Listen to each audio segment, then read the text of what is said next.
नमस्कार दोस्तों, Nehra study hub YouTube channel में आप सभी का स्वागत है।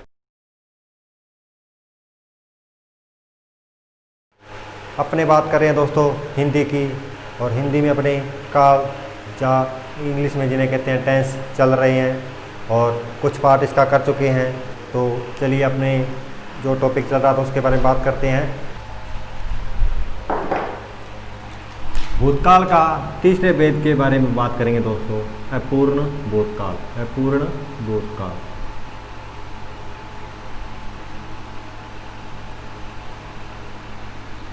अपूर्ण भूतकाल। तो चलिए इसके बारे में बात करते हैं।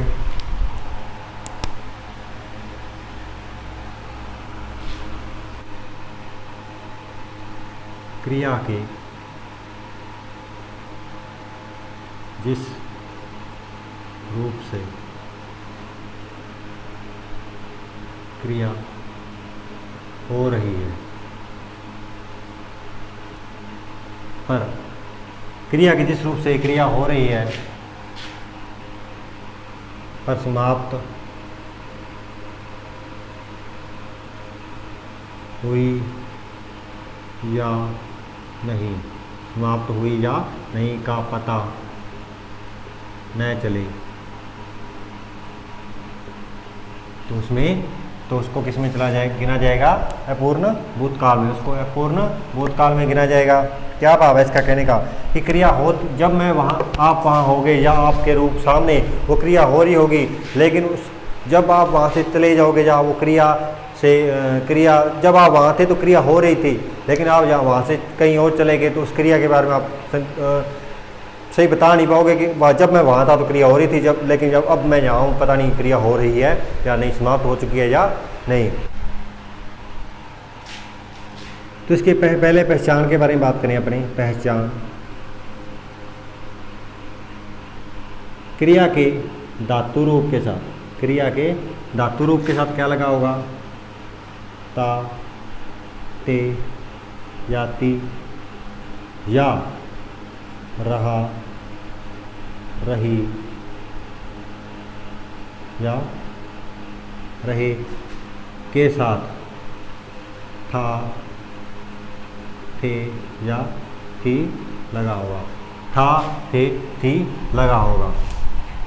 क्या भाव है इसका कहने का कि पहचान किस इस तरह होगी कि क्रिया के जिस रूप से क्रिया हो रही है इसका तो पता चल रहा है, लेकिन समाप्त हुई या नहीं, समाप्त हुई या नहीं का पता नहीं चलता, तो उसे किस में गिना जाता है, किस तरह की क्रिया काल माना जाता है, वो अपूर्ण भूतकाल में चली जाती है।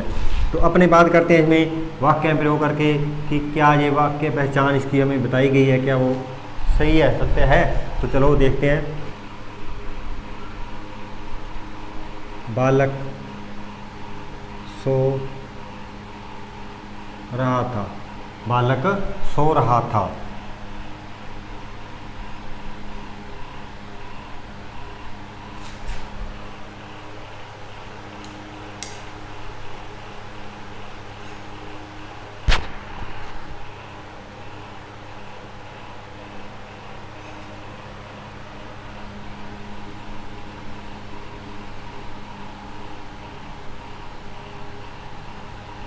राम पढ़ रहा था। बालक सो रहा था, जब मैं वहाँ था तो बालक सो रहा था, जब मैं वहाँ था तो बालक सो रहा था, लेकिन अब मैं जाऊँ तो अब मेरे को पता नहीं कि बालक उठ गया है या अभी भी सो रहा है। कहने का भाव एक इसका ये भी है कि क्रिया भूतकाल में ही शुरू होगी और भूतकाल में ही समाप्त होगी, भूतकाल में ही समाप्त होगी। शुरू भी वही होगी और समाप्त भी भूतकाल में ही हो चुकी होगी, भूतकाल में ही हो चुकी होगी। क्या भाव है इसका कहने का कि राम पढ़ रहा था, राम पढ़ रहा था, जब मैं वहाँ था तो राम पढ़ रहा था, लेकिन अब नहीं पता वो पढ़ रहा है या नहीं। अपूर्ण भूतकाल में गिनी जाती है कि पता नहीं अभी भी वो पढ़ रहा है या अब नहीं, अभी भी पढ़ रहा है या नहीं। तो अपूर्ण भूतकाल में इसको गिना जाता है कि जब मैं वहाँ था तो वो पढ़ रहा था, लेकिन अब वो पता नहीं वो पढ़ रहा है या नहीं। तो किस में चले जाती हैं ये क्रियाएँ, इसमें रहा, रही, रही, आपने कहा था ये रहा रही रही, समझा गया। तो आगे अपने बात करते हैं इसके चौथे पॉइंट के बारे में, पूर्ण भूतकाल। इसमें चौथे पॉइंट के बारे में कि पूर्ण भूतकाल के बारे में अपने बात करते हैं। इसका जो अगला पॉइंट है भूतकाल का, पूर्ण भूतकाल, उसके बारे में अपने बात करते हैं। इसमें क्या होगा दोस्तों, इसमें क्या होगा,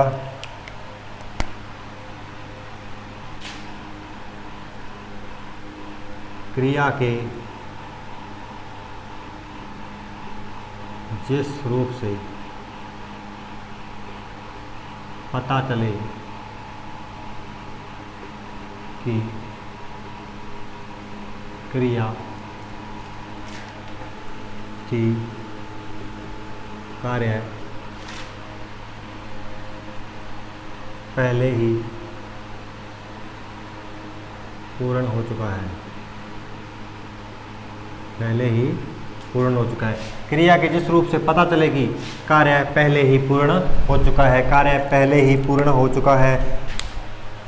पूर्ण भूतकाल में क्या होगा कि क्रिया भूतकाल में ही होगी और भूतकाल में ही समाप्त हो चुकी होगी, इसका हमें पता चल जाएगा, इसका हमें पता होगा। अपूर्ण में क्या था कि जब हम वहाँ थे तो क्रिया हो रही थी, क्रिया भूतकाल में हो रही थी, लेकिन अब वर्तमान में पता नहीं वो क्रिया हो रही है या नहीं, हमें इसके बारे में नहीं पता, तो अपूर्ण में चली जाती है।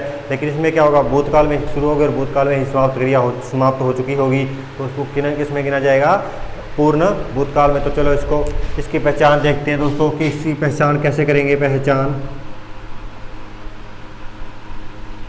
क्रिया के धातु रूप के साथ, क्रिया के धातु रूप के साथ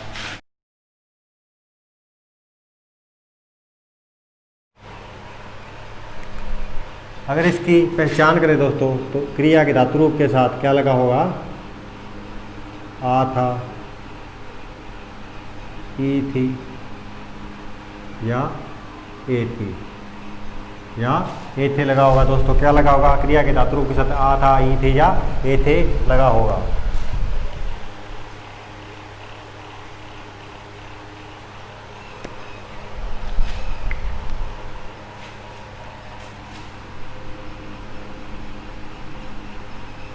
मोहन ने दूध पिया था, दूध पिया था।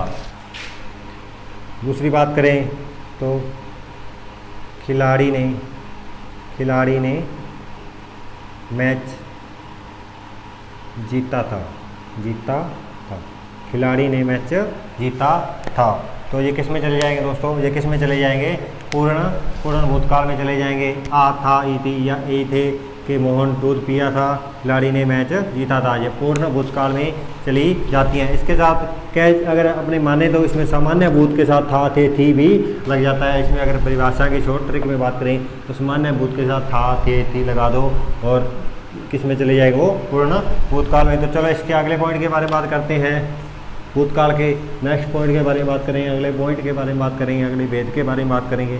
कौन सा है, संदिग्ध भूतकाल, संदिग्ध भूतकाल।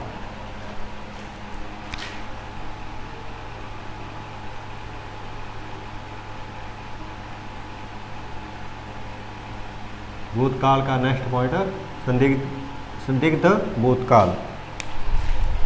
इसमें क्या होगा,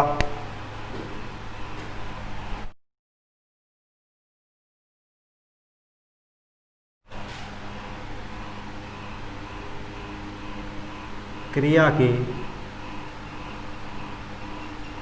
जिस रूप से कार्य के समाप्त, कार्य के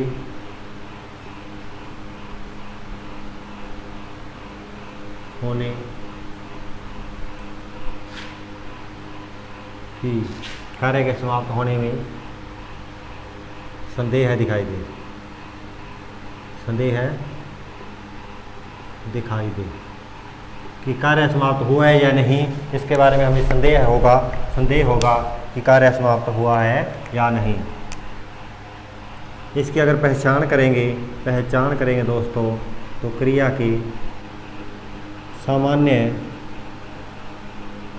भूतकाल की क्रियाएं, सामान्य भूतकाल की जो क्रियाएं थी प्रश्न में क्या होगा, होगा,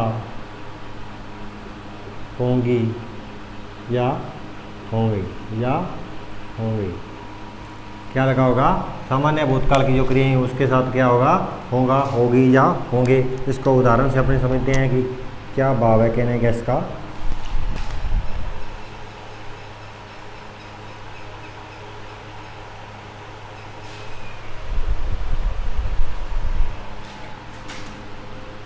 राम नाच चुका होगा, माँ खाना बना चुकी होगी।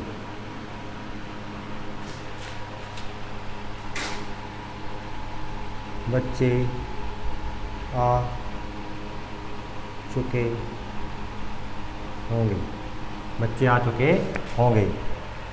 कि सामान्य भूतकाल में क्या था कि राम नाच चुका, माँ ने खाना बनाया, ठीक है, बच्चे आ चुके, बच्चे आ चुके, माँ खाना बना चुकी के साथ क्या लगा होगा, होगा, होगी या होगे लगा होगा।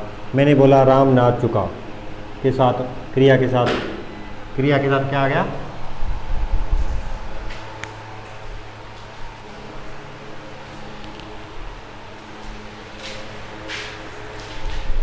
राम नाच चुका होगा। क्रिया के सामान्य भूतकाल में होगा, होगी, होगे लग गया, ठीक है।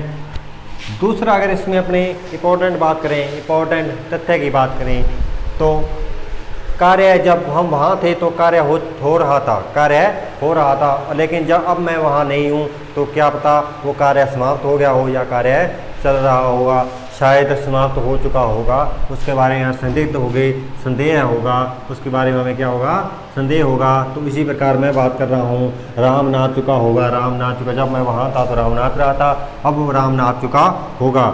माँ खाना बना चुकी होगी, जब हम घर पहुँचेंगे तो माँ खाना बना चुकी होगी।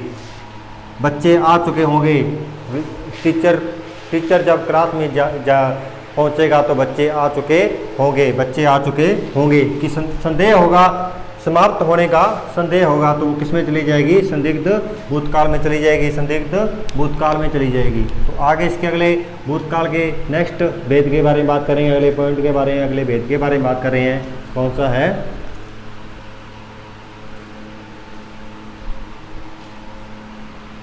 6 नंबर पॉइंट कौन सा है, हेतु हेतु मद भूतकाल, हेतु हेतु मद भूतकाल। भूतकाल का अंतिम भेद हेतु हेतु मद भूतकाल।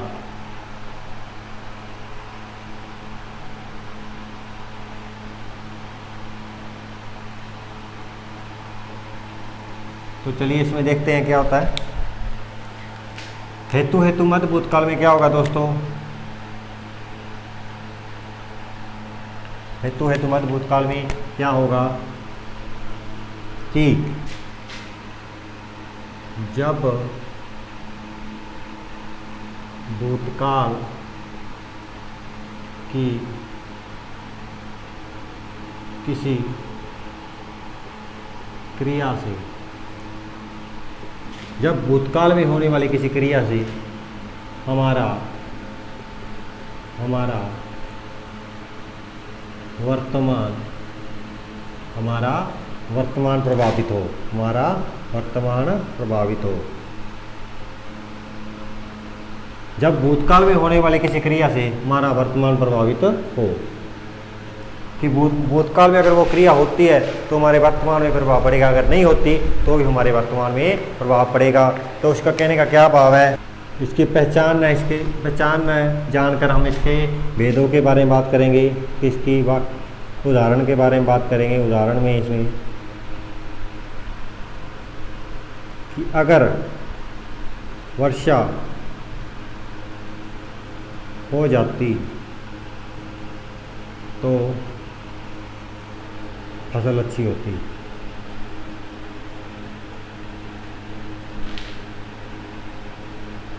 तो फसल अच्छी होती। अगर मैं थोड़ा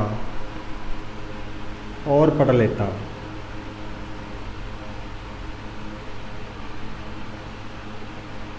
अगर मैं थोड़ा और पढ़ लेता